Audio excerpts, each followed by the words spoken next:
I need you. I need my friends. I need my friends. I need my friends. I need my friends. I need my friends. My friends are good when I'm in a bind. You got my friends in 99. They're always cool. They're always kind. They let me grow. They let me shine. They teach me stuff. They give advice. They're never mean. They're always nice. They come hang out when I'm alone. Bring DVDs. Watch Home Alone. I feel like I'm young.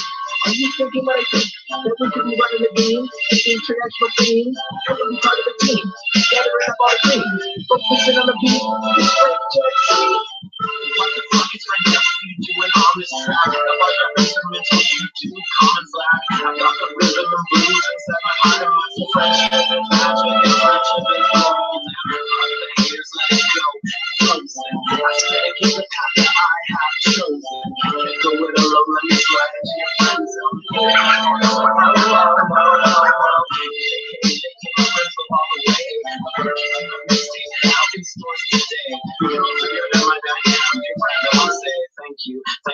Thank you for the handout. Or even hand job. I don't got a job. No mom can't get me to get my internet block. I don't think you know paper when trap house street.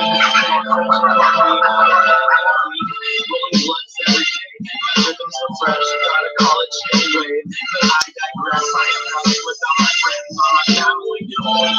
My dreams become reality. I want for all beings everywhere to be good friends. I want yourself to care about each other until the end.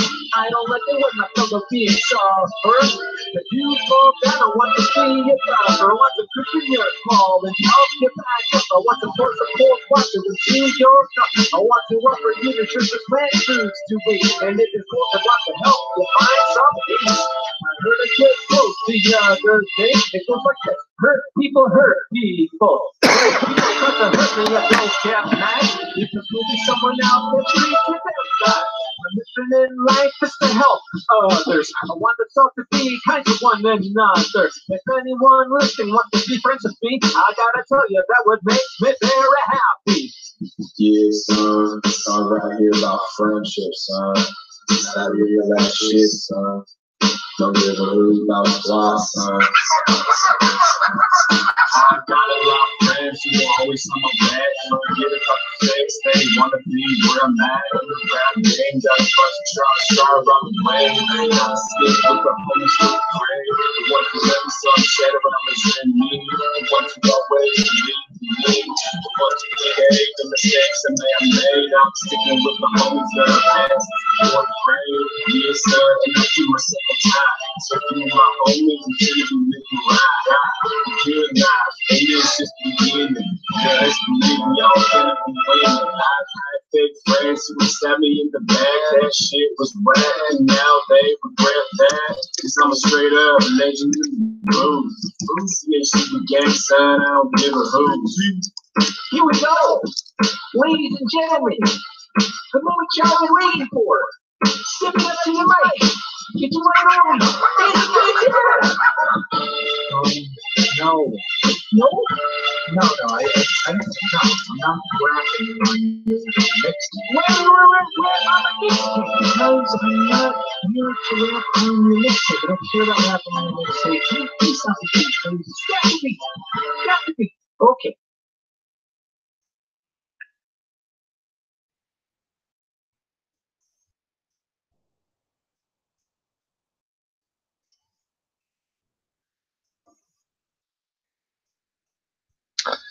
I get the cheddar, I get the bread, I get the cheddar, I get the bread, I get the cheddar, I get the bread.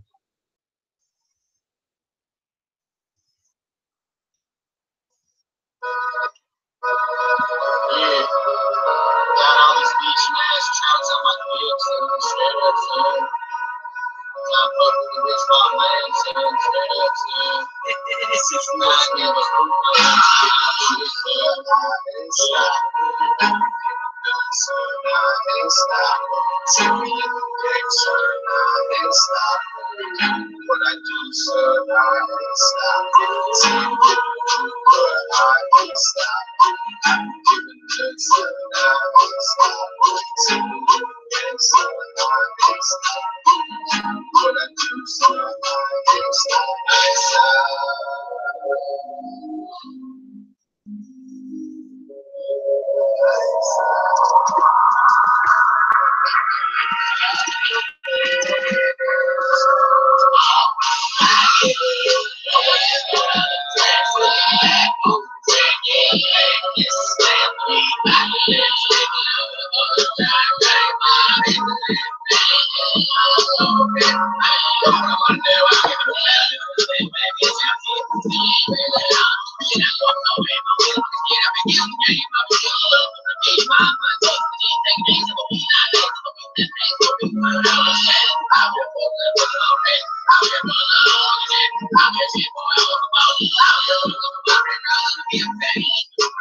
Yes, sir.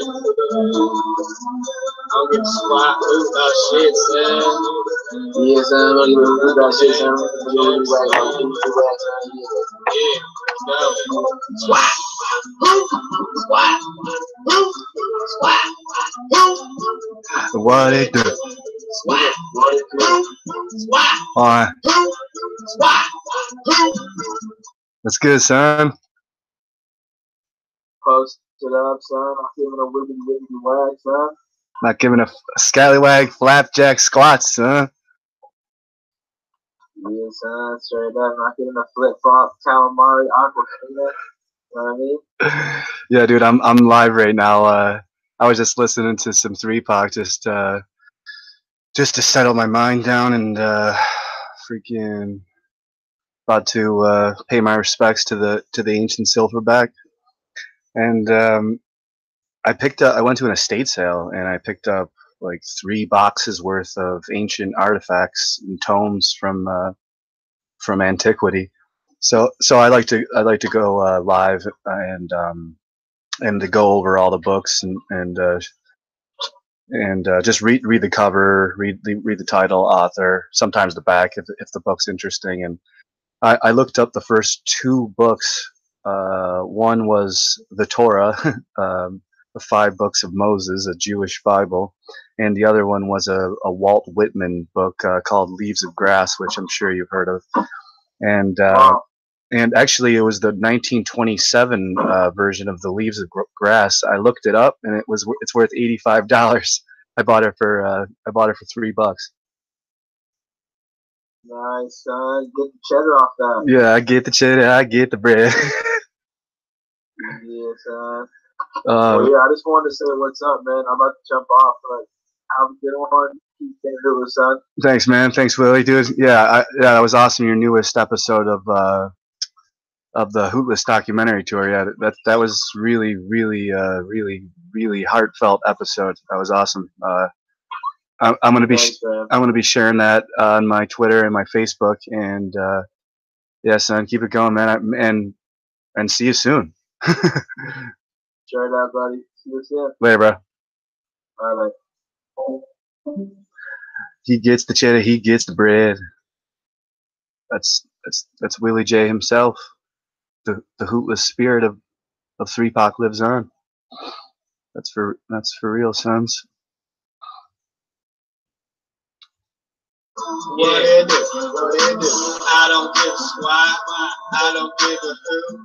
Get your girl wet, like the morning dew. She don't give a net, we'll text the FedEx. Getting high, the Mount Everson, that's the bed. My family's realest, it's going down like Shoutout. Crunch time, hustling, I got 4 and 5.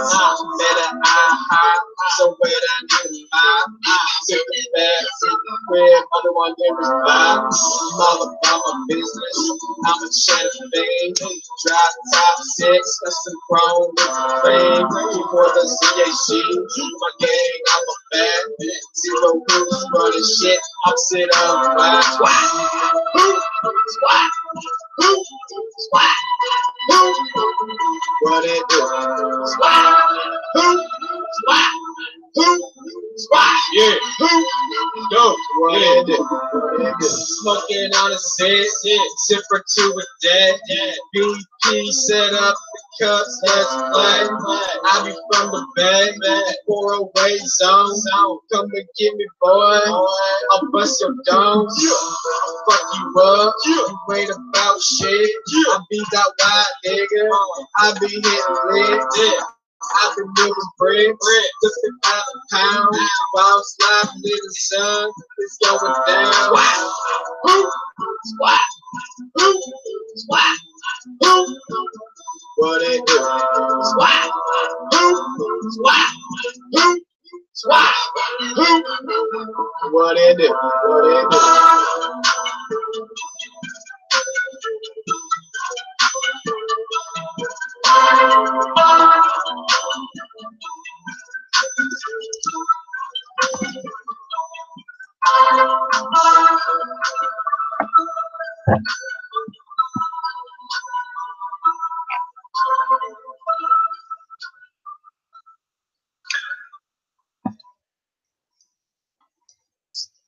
Yo, see you later, Jay Bird.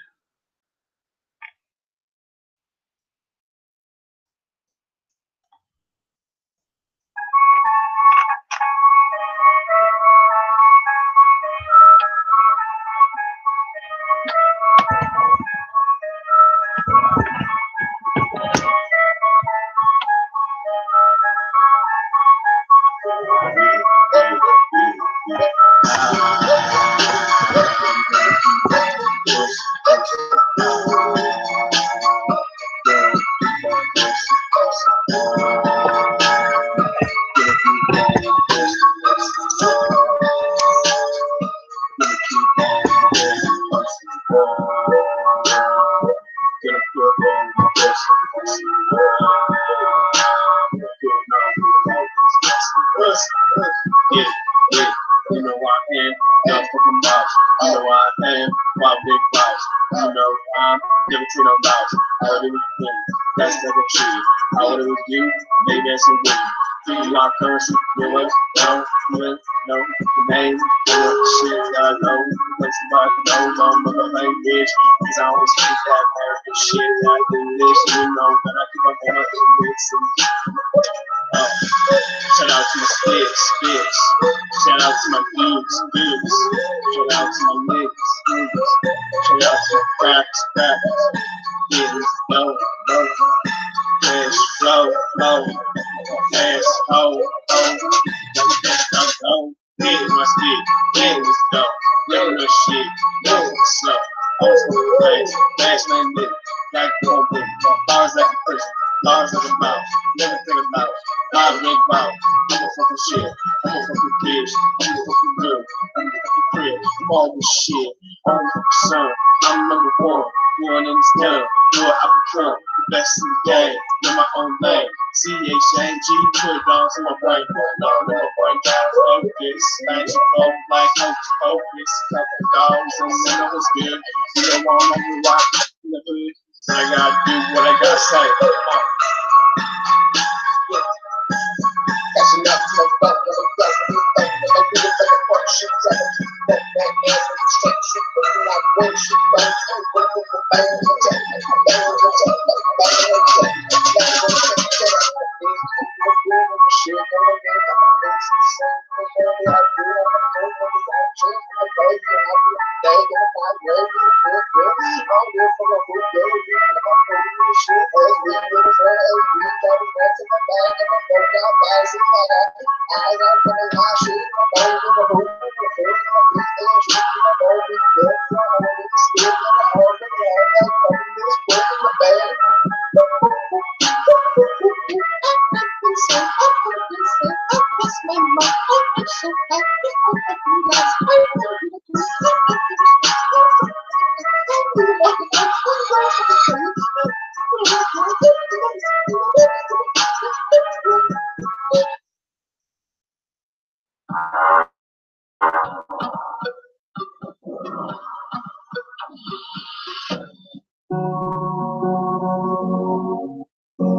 Yeah, come fly with me, come fly with me.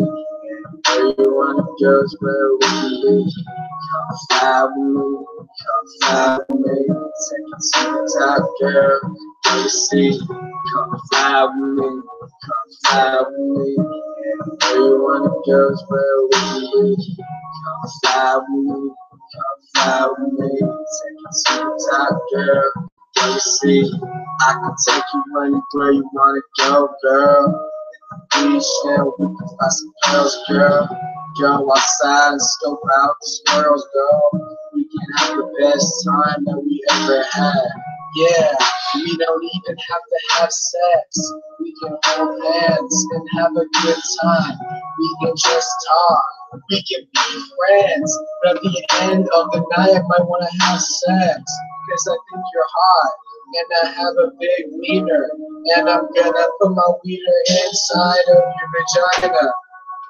And it's gonna all make sense. Yeah, come fly with me, come fly with me.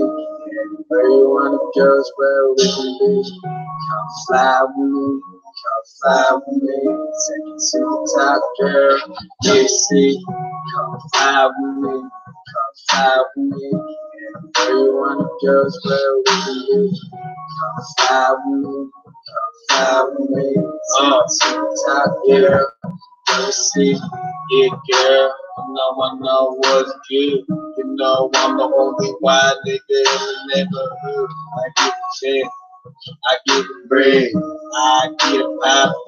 I dodge the red and blue, talking about the club, that's a club, for a song, talking on the dome, baby, know I'm going from the bottom to the top. So I rose up, can't talk shit, haters in the close up. See me out, and they like, dang, why can't I be like a wild nigga getting checks while he is asleep? And you know I'm gonna get it, your girl better get cheeks. Come fly with me, come fly with me. Where you wanna go is where we can be. Come fly with me, come fly with me. Take it to the top, girl. Yeah, see, come fly with me, come fly with me. Where you wanna go is where we can be. Come fly with me, come fly with me. Take it to the top, girl. Yo, see.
I be chasing the world. Once I get inside, I'm a self-made legend. Son, I've been on the grind. Only a matter of time till I'm a household name. Destiny in my hands, king of the parade. Really loud. It's how I plan to live. I've been dreaming of this shit since I was a little kid. Gotta make it happen. Yeah, that's what's good. Doing what I gotta do to get my niggas out the hood, son. I could've backed down. I could've gave up. Put my life on the line.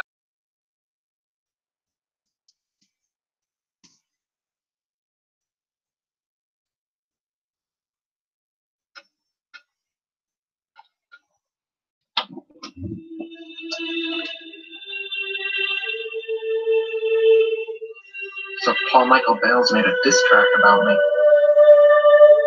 Him and Neil deGrasse Tyson think they can rap now. Okay. I'm in.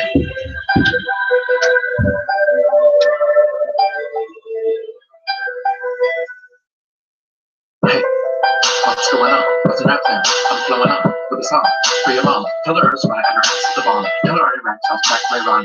Tell her be back this back for her son. And tell her she's back like a Renaissance man. Tell her she's whack like a 90s pun. Then serve full back and the rap's all done. Tell her all that and tell her one more. Tell her that you were the son of a boss. Which you have to and tells you to stitch. Tell her that son of a bitch. Anyway, it's me, you're the guy with the knives wishing she's 23. We could bring truth to the unwashed masses. Force you to put on your daily classes. But you see, is that right? You're fucking black, walk off the night. Hitler was cool and not a bad guy. Sound like a Jew, control the divine. Listen to truth and tell on the line. It's true that we're not a king kind. This is a come from a world of life. What the Jews choose, the schools answers are like the government choosing the mafia. Overlooking that with control of the mind. It's probably the film for making it right. You might need that with the ninja for fight. It should be like I'm a run all the time. Once you go flat, there's no going back. The plan of attack, skip to the pack. Once you go fall, when you pick up the ball and prove that the earth isn't moving, it's all so attacks. Commit an end to the shit, draw life in the family fight. If I'm right, show life and realize the plan is big. And you put yourself first and take it in. So you can command the truth, you command the truth in the hands when loose in the damn mouth. You can remain out and say it all wrong. It's flat, bitch. Never stole trillions of hits. ZHG, bitch.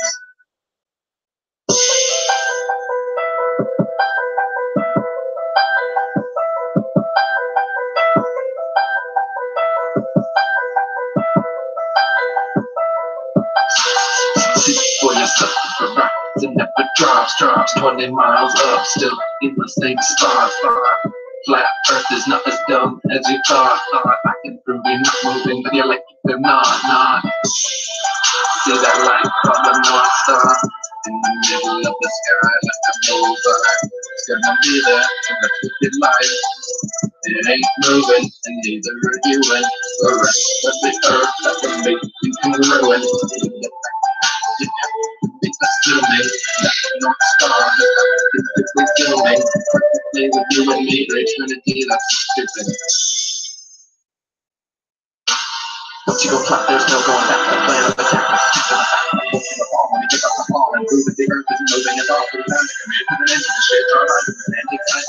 The lines that can't show lines when the man realizes the plan is to keep up again. It's just yourself first and take a dip. So you can command the keep and command the loose. And the hands when loose in the damn mouth. This can remain calm and clear all off. It's flat, bitch. Never stole trillions of hits. UCGI, bitch.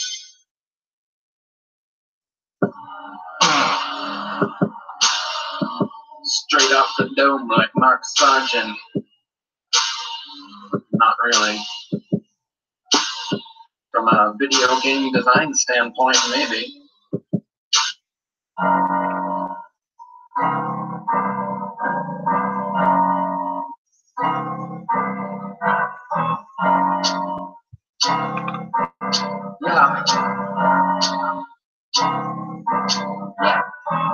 I started to question this with my own beliefs and my own existence. How does this work? What is the mind? There's this voice that keeps saying shit. What is the truth? What do I know? Am I the body or am I the soul? How is the God? What am I the code? Do I even matter if this is how it goes? When I was caught in the whole world, I realized I am the same. This body is just my vehicle. And without a bulletin, can show them so much more information about the system and how it works. cause if you know the truth, you regain self-control. And in a remote chance to be proclaimed, there does leave no more. Search through some research, that's research, and when you think you know, when you find out that the earth is actually not as being held. What the fuck is you saying? You satisfied and sick. But it's true, we live on a plane, man. Flat is stationary. The truth will set you free. When you pay for that mental selling. Now I live my life in peace with nothing couldn't do if you paid me. Realize, just realize and realize. Be surprised by the truth will deep inside. I see the sky, the sun and moon, they seem alive. Wish I could fly, so I can see my home with CGI. Tactical error, debate bringing lyrical terror. He's been Al-Qaeda, but my rhymes are tighter. I rap for the masses, tracks full of classics. Masterful, fostered with factual fanfare. Band, but I'm back to attack with a fair share of crap that I can't bear. Cause I'm a care bear. Where is the justice we need to come up in? 19.5 billion per year is what we pay them just to hear. We're spinning right round the Milky Way, waiting on the sun to die one day. But that isn't happening, that isn't accurate. Stick to the facts, not fear-mongering rocket. Masons are liars, NASA are masons. Masons that lie like they're snakes in the garden. The sun isn't dying, your soul is immortal, and so is the soul, is a solar return. You will ever remember in embers and flames. The end of December, dismemberment plan. Goodbye by the way, watch what they say. Everything your government tells you is fake, especially anything about outer space. The only thing they could ever make our race is every politician's fucking head on a plate. But we're probably never gonna see that day, cause everybody's living in the rainbow way with no real money. All turn gay. Realize, just realize and realize. Be surprised by the truth will deep inside. I see the sky, the sun and moon, they seem alive. Wish I could fly, so I can see my home with CGI. Realize, just realize and realize. Be surprised by the truth will deep inside. I see the sky, the sun and moon, they seem alive. Wish I could fly, so I can see my home with CGI. That song was dope. I've never heard that song before. I'm definitely gonna share that. That was Eric Dubay.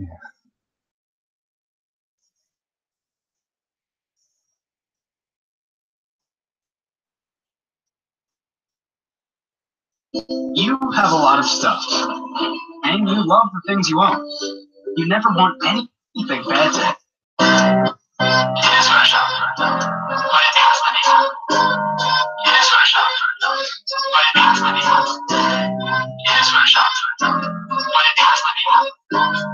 What you're seeing here is a movie a lie is a lie, and it don't matter how many dumb people believe it, and the truth is the truth, hiding right out in plain sight, and still people don't see it. Man, this shit got me heated, and almost got to the elite are being defeated. They keep us deceived about everything that we think, and they keep it a secret. Former time is not conducive with reality. Big bang, evolution, and there's gravity. I tell the truth, and then these motherfuckers laugh at me, telling me the earth is photoshopped because it has to be. Most people accept the deception happily, but what they're doing to us all is a tragedy. God created the heavens and the earth in the first, but we're living in a galaxy. They say we're monkeys on a ball flying through outer space, but there's no proof. It seems to have vanished without a trace. NASA and other agencies falling down from grace. You can take that bullshit pseudoscience and get out my face. I'm the antisocial type. You're a government prototype. That's why you make it a point to tell me that I'm crazy every time you're angry, because you know I'm right. I'm standing outside the house of cards about to watch it fall. No more living on a cartoon ball. Horizon means horizontal. Indoctrination is awful because you're top of your mom ever since y'all. We follow rapists and murderers, liars, thieves, and sun worshippers, saying we can't see curvature. Cause we're all still small. And though it's never been proven, they say we're ripping and shooting. The earth is spinning and moving. Oh no, no, not that. It's a criminal enterprise where deception intensifies. That's what's got us all living like It is photoshopped. It has to be. It just They say that we went to the moon 6 times, but pure BS is the way that smelled. Now they're telling us that we can't even leave the planet because of the Van Allen radiation belt. Yeah, okay, sure. NASA, what you lying for? You lying now, you lied before. I can't take this anymore. The only thing that took this is your imagination. Fake aliens are coming, now they have you waiting. We need to do something about it. No procrastination, trying to cause the masses to awaken. That's the path I'm taking. But you can see if you check all the percentages. So many people having cognitive dissonance. But that's what happens at the loss of your innocence. Then you get involved with all of this wickedness. They try to do all the humans this way. So are they just idiots? Who is to say? Conditioned by the television that makes your decisions, opinions, and you just go fake. Stuck in the material domain of Satan, where everything in each and every day is pagan. Mandela effect, because the game is changing. People waking up and now the cage is shaking. The earth is flat, and that is a universal fact. If it isn't that, then tell me where the fuck the curve is at. They tell us that we can't see it because we're all too small. And now we're spinning on a cartoon ball. More like the means horizontal. Indoctrination is awful because you're top of your model. Ever since y'all do. We follow rapists and murderers, liars, thieves, and sun worshippers, saying we can't see curvature because we're all too small. And no, it's never been proven. They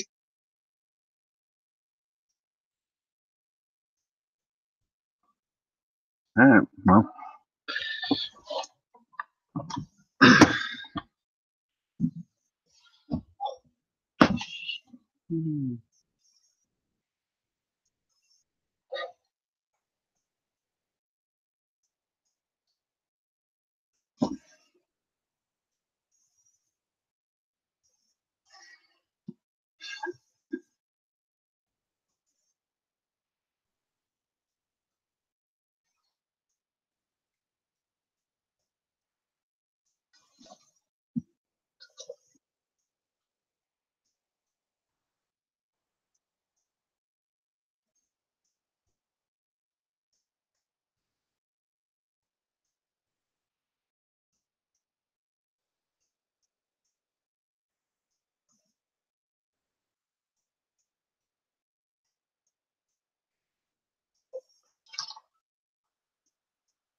No, my self-isolation cannot be broken.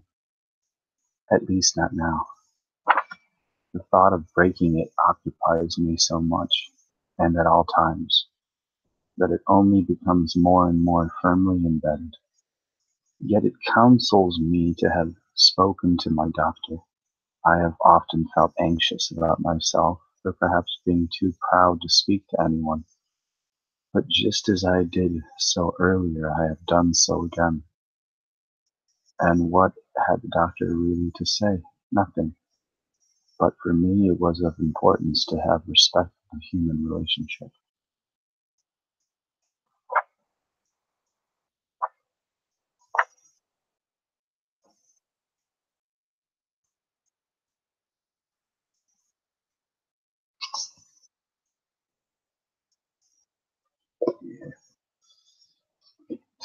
It's not worthy.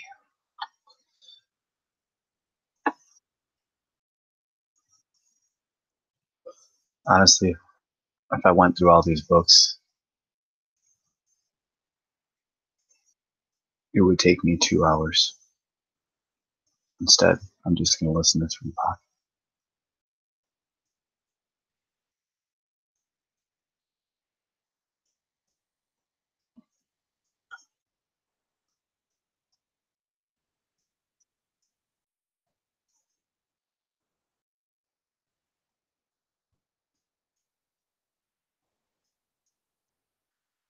This is a call for an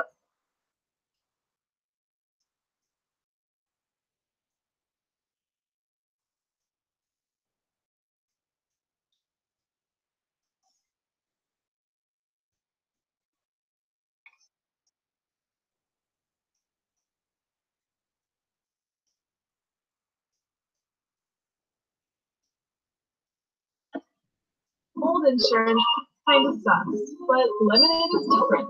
When we pay us, we take a small So then, when you're in the way of waking up and finding out who you really are, so then let's consider first of all, what is a mind in the grip of vicious circles? Well, one of the most obvious instances that we all know is the phenomenon of worry. The doctor tells you that you have to have an operation. And that has been set up so that automatically everybody worries about it. But since worrying takes away your appetite and your sleep, it's not good for you. But you can't stop worrying, and therefore you get additionally worried that you are worrying. And then furthermore, because that is quite absurd, and you're mad at yourself because you do it, you are worried because you worry because you worry. That is a vicious circle. So now, can you allow your mind to be quiet? Isn't it difficult? Because the mind seems to be like a monkey, jumping up and down and jabbering all the time. Once you've learned to think, you can't stop. And an enormous number of people devote their lives to keeping their minds busy and feel extremely uncomfortable with silence. When you're alone, nobody's saying anything, there's nothing to do. It's worry. It's a lack of distraction. I'm left alone with myself. And I want to get away from myself. I'm always wanting to get away from myself. That's why I go to movies. That's why I read business stories. That's why I go out to girls or anything that you do, or get drunk or whatever. I don't want to be with myself. I feel clear. So, well, why do you want to run away from yourself? What's so bad about it? Why do you want to forget this? Why do you want to become yourself? Because you are addicted to thoughts. It's a drug. You think. Also thinking on and on and on and on.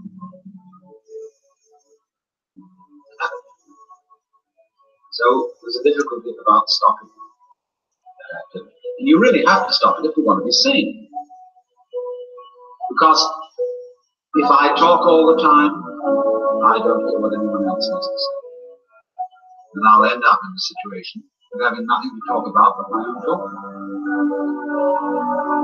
Or saying exactly the same. So I think of it. I won't have anything to think about except thoughts. So in order to have something to think about, there are times when you simply must stop thinking. Well, how do you do that? The first rule is don't try to. Because if you do, you will be like someone trying to make rough water smooth with a flat iron. And all that will do will stir it up. So in the same way as a muddy, turbulent pool quiets itself when left alone, you have to know how to leave your mind alone. It will quiet itself.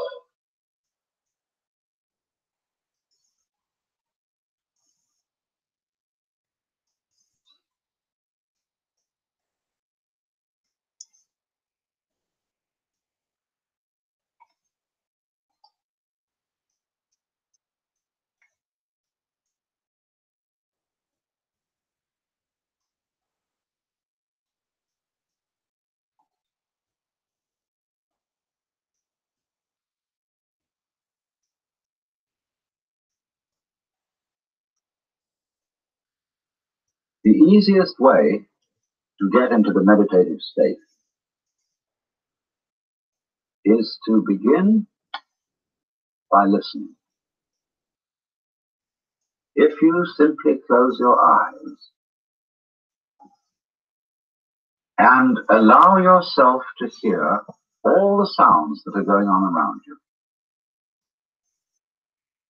just listen to the general hum and buzz of the world as if you were listening to music. Don't try to identify the sounds you're hearing. Don't put names on them. Simply allow them to play with your eardrums. And let them go. In other words, you could put it, let your ears hear whatever they want to hear. Don't judge the sounds.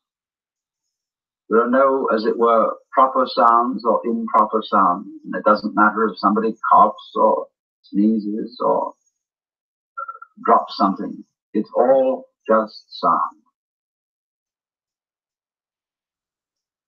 And if I am talking to you right now and you're doing this, I want you to listen to the sound of my voice just as if it were noise. Don't try to make any sense out of what I'm saying, because your brain will take care of that automatically. You don't have to try to understand anything. Just listen to the sounds. As you pursue that experiment, you will very naturally find that you can't help naming sounds, identifying them, that you will go on thinking, that is to say, talking to yourself inside your head automatically. But it's important that you don't try to repress those thoughts by forcing them out of your mind, because that will have precisely the same effect as if you were trying to smooth rough water with a flat iron. You're just going to disturb it all the more. What you do is this. As you hear sounds coming up in your head, thoughts, you simply listen to them as part of the general noise going on, just as you would be listening to the sound of my voice, or just as you would be listening to cars going by or to birds chattering outside the window. So look at your own thoughts as just noises. And soon you will find that the so-called outside world and the so-called inside world come together. They are a happening. Your thoughts are a happening, just like the sounds going on outside. And everything is simply a happening. And all you're doing is watching it. Now, in this process, another thing that is happening that is very important is that you're breathing. And as you start meditation, you allow your breath to run just as it wills. In other words, don't do at first any breathing exercise, but just watch your breath breathing the way it wants to breathe.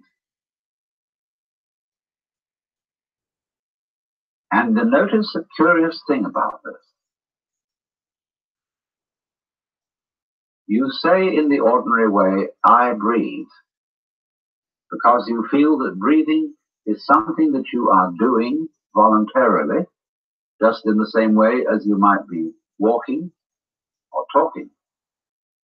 But you will also notice that when you are not thinking about breathing, your breathing goes on just the same. So the curious thing about breath is that it can be looked at both as a voluntary and an involuntary action. You can feel on the one hand, I am doing it, and on the other hand, it is happening to me. And that is why breathing is a most important part of meditation, because it is going to show you, as you become aware of your breath, that the hard and fast division that we make between what we do on the one hand and what happens to us on the other is arbitrary. So that as you watch your breathing, you will become aware that both the voluntary and the involuntary aspects of your experience are all one happening. Now that may at first seem a little scary, because you may think, well, am I just the puppet of a happening, the mere passive witness of something that's going on completely beyond my control? Or on the other hand, am I really doing everything that's going along? Well, if I were, I should be God. And that would be very embarrassing because I would be in charge of everything. That would be a terribly responsible position. The truth of the matter, as you will see it, is that both things are true. You can see it that everything is happening to you. And on the other hand, you're doing everything. For example, it's your eyes that are turning the sun into light. It's the nerve ends in your skin that are turning electric vibrations in the air into heat and temperature. It's your eardrums that are turning vibrations in the air into sound. And in that way, you are creating the world. But when we're not talking about it, when we're not philosophizing about it, then there is just this happening, and we won't give it a name. Now then, when you breathe for a while, just letting it happen, and not forcing it in any way, you will discover a curious thing, that without making any effort, you can breathe more and more deeply. In other words, supposing you simply are breathing out, and breathing out is important because it's the breath of relaxation. That's when we say, phew, and heave a sigh of relief. So when you are breathing out, you get the sensation that your breath is falling out. Dropping, dropping, dropping out, with the same sort of feeling you have as if you were settling down into an extremely comfortable bed. And you just get as heavy as possible and let yourself go. You let your breath go out in just that way. And when it's thoroughly, comfortably out and it feels like coming back again, you don't pull it back in. You let it fall back in, letting your lungs expand, expand, expand until they feel very comfortably full. And you wait a moment and let it stay there. Then, once again, you let it fall out. And so, in this way, you will discover that your breath gets quite naturally easier and easier, and slower and more powerful. So that with these various aids, listening to sound, listening to your own interior feelings and thoughts, just as if they were something going on, not something you're doing, but just happenings, and watching your breath as a happening that is neither voluntary nor involuntary. You are simply aware of these basic sensations. Then you begin to be in the state of meditation. But don't hurry anything. Don't worry about the future. Don't worry about what progress you're making. Just be entirely content to be aware of what is.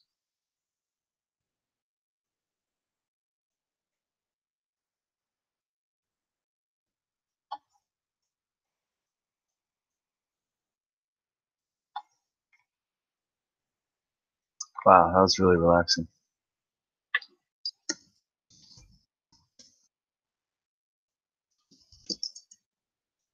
Yeah, how you feeling?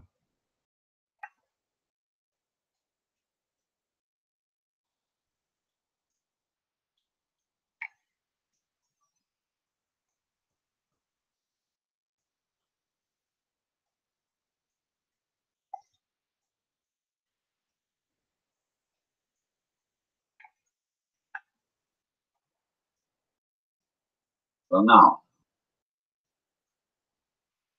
the easiest way to get into the meditative state is to begin by listening. if you simply close your eyes and allow yourself, the easiest way to get into the meditative.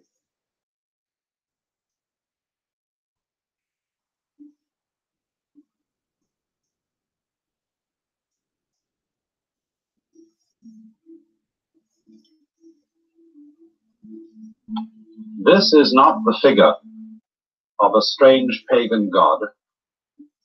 It is the figure of a man, an awakened man, a Buddha. And I expect you may have wondered why almost all figures of Buddha or of many other Eastern sages that you see are seated like this. This figure of Buddha is in the posture of meditation, and the way in which he is seated and the whole cast of his features and his expression symbolize a certain attitude to life, a certain way of looking things, which in Indian and Chinese philosophy is considered essential to sanity. Perhaps I can give you some idea of the meaning of this attitude by demonstrating it with a Chinese character, a word which represents this whole attitude to life. Most of you probably know that Chinese characters are originally picture writing. And in this particular character, this half of the character is said originally to have represented some water bird, perhaps a stork or a heron. And this other part of the character is, first of all, a sign meaning the human eye. Then you put legs on it, the activity of the eye, and that means seeing. And the whole character is pronounced Guan. And it means a certain kind of observation, a certain way of looking at things, which might be typified by the image of a heron standing at the edge of the water, as in this painting, which is by the great Japanese artist Kano Motonobu. There is the heron standing quietly and serenely, watching the water.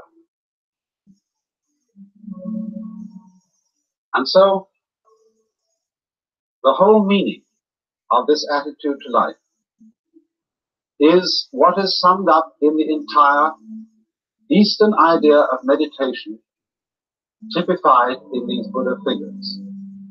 And I want to try today to explain to you something of the meaning of this attitude to life.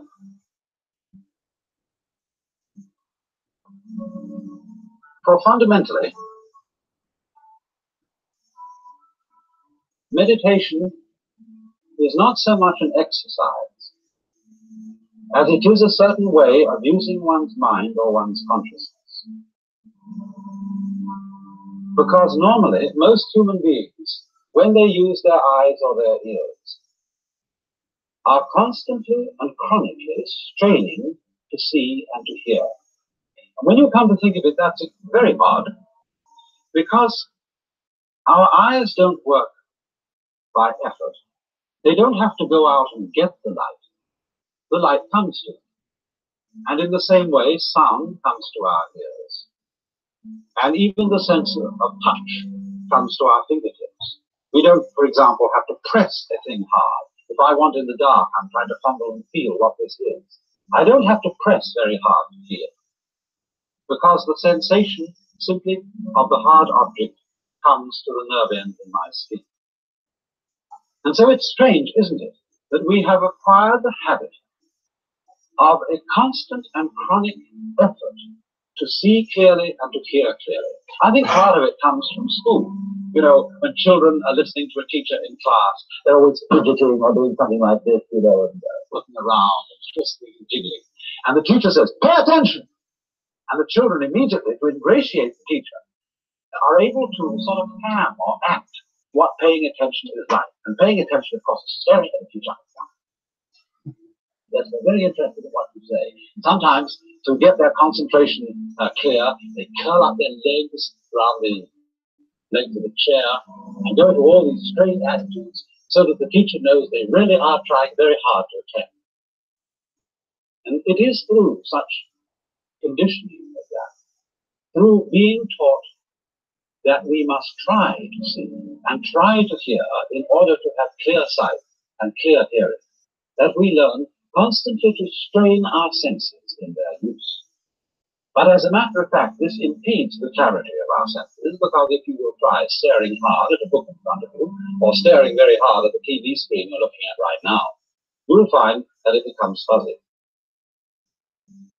Also, in the same way, if you're trying to listen, say, to a telephone conversation while the children are running all over the house and screaming, if you try to listen to the telephone, you'll get very angry and you'll have to stop to yell at the children to make them be quiet. But on the other hand, if you just let the sound come to your ears, you'll have no difficulty at all in hearing. So, you remember then that heron I showed you. When that heron was watching the fish, it wasn't sort of going like this, looking along the fence and wanting fish yet, fish yet, no. Heron is this. And as it were, the whole area of vision is simply coming to the heron's eyes. And the moment it sees a ripple in the water, it darts down and gets the fish. Now, I don't think it's only that we have been taught by teachers, parents, and so on, to try to see and try to hear clearly.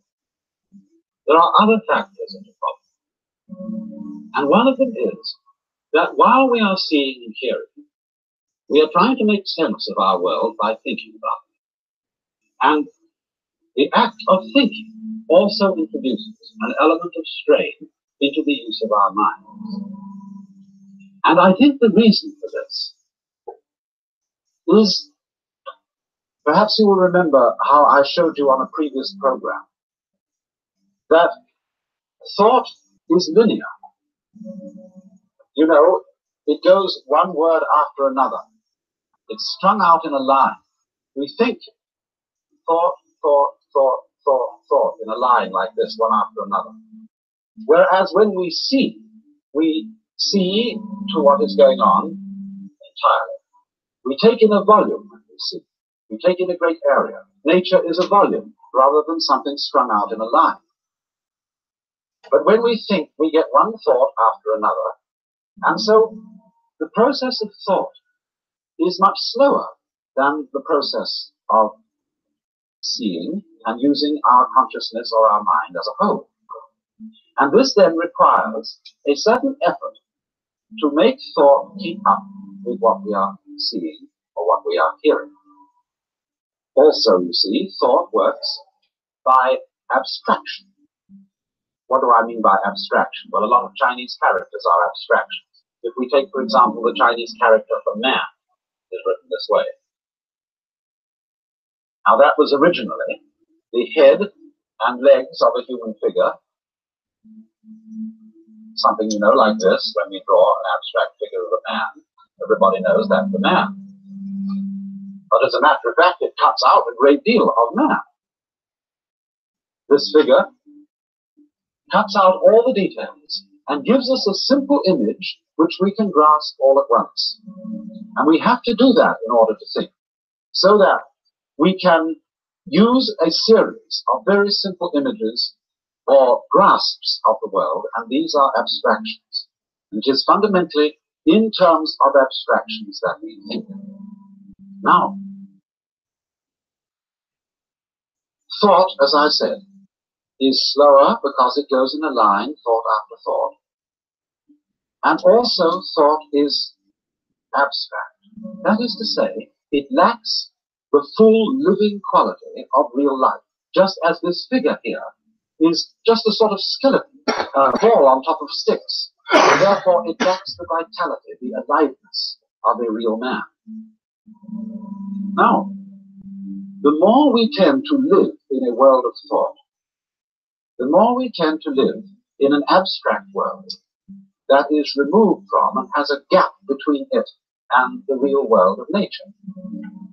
And as a result of this, we tend to live in a world that is in some ways unsatisfying, lacking in vitality and life.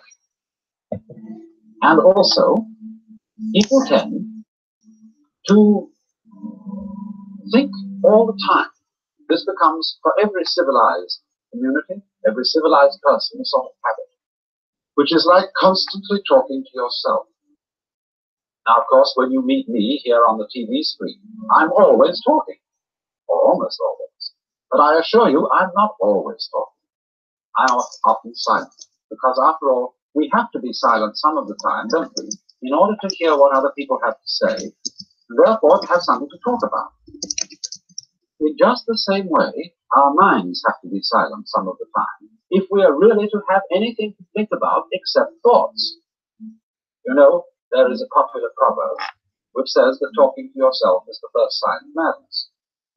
And there's some truth in this, because constant thinking, as distinct from simply experiencing through our senses, constant thinking about our experiences, coding our experiences into words, into signs, into the symbols of thought, is a buzz that goes on day in and day out inside our heads, except when we are sleeping.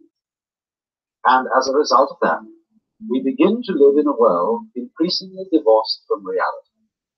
And that is why in those Oriental cultures in India and China and Japan, it has always been considered important for everybody to spend some of his time, by no means all of his time, but some of it, not thinking, but simply in the attitude which was represented by that Chinese character which I drew at the beginning, pronounced one, or quiet observation. Remember this point, it's important. This is not saying that thinking is a disturbance, is a thing that human beings shouldn't do. On the contrary, it's a highly important acquisition of man. But thinking is of no real value to us unless we also can practice non-thinking, unless we can have our minds silent and make immediate contact with the real world as distinct from the world of pure abstraction. And so this leads to a very common practice in Asia among Hindus, among Buddhists, among Taoists, called meditation.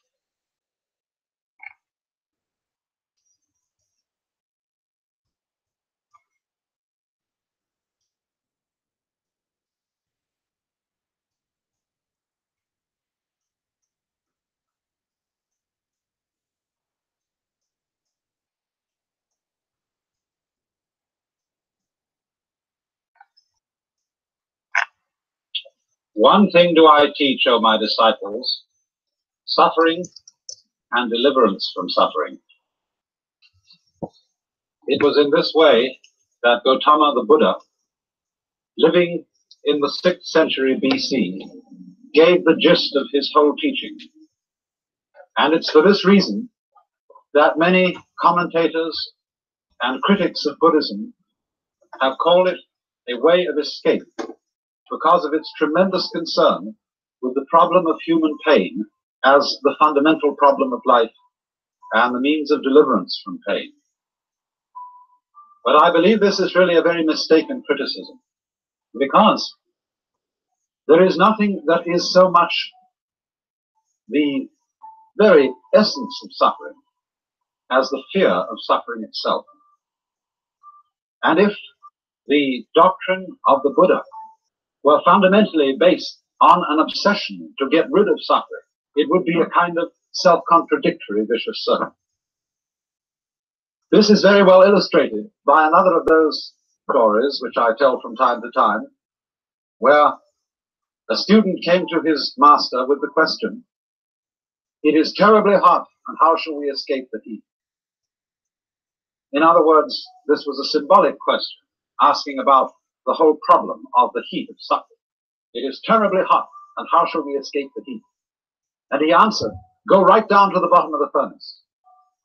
"But in the furnace," said the student, "how do we escape the scorching fire?" And the master's final word was, "No further pains will harass him." Now you might say then that the attitude of the Buddhist philosophy to suffering is not at all one of turning away from it, of solving the problem of suffering by turning one's back on it and escaping it. Rather, its whole attitude is that the solution to the problem of human pain, whether it be physical or whether it be moral, is to go right into it. Now, in the Buddha's doctrine, pain or suffering in its most general sense is designated by this word dukkha in Sanskrit. Dukkha is the opposite of sukha. And if you break the word down, du here means what is disagreeable, painful, bitter, and ka means condition. Su means what is sweet. So you might say this is bitterness in contrast with sweetness. And the first proposition of the Buddha's teaching, what is called the first of the Four Noble Truths, is the idea that life as we live it is fundamentally dukkha, fundamentally a kind of chronic frustration. And man's effort is always to get rid of this and go to that. But the basic idea of the Buddha was that if you have this, you must have this because these two contrast with each other. You don't experience this unless you experience this. You don't experience this unless you experience this. So if you go after sweetness, you cannot experience sweetness unless there is always as its background the contrast with bitterness. And therefore, the objective of the Buddha's doctrine was not to get rid of pain and put pleasure in its place, but to go to something else which stands, as it were, transcending these two opposites, above and beyond them, which in Sanskrit is called ananda.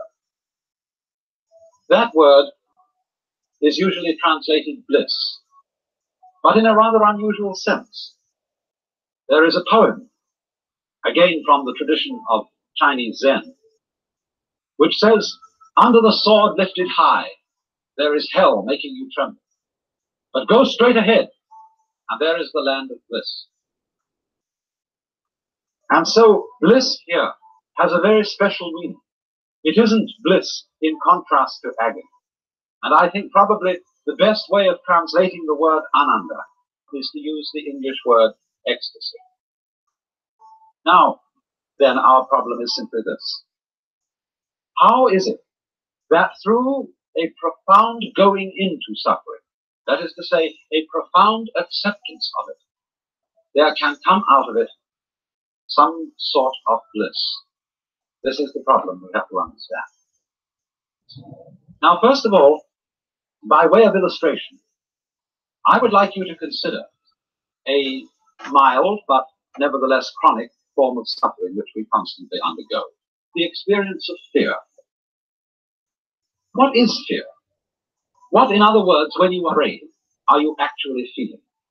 A great deal of the doctrine of primitive Buddhism, as we have it recorded from the Buddha's own teachings, is concerned with close attentiveness to one's inner feelings and states of mind. A careful watching of them to find out what they really are.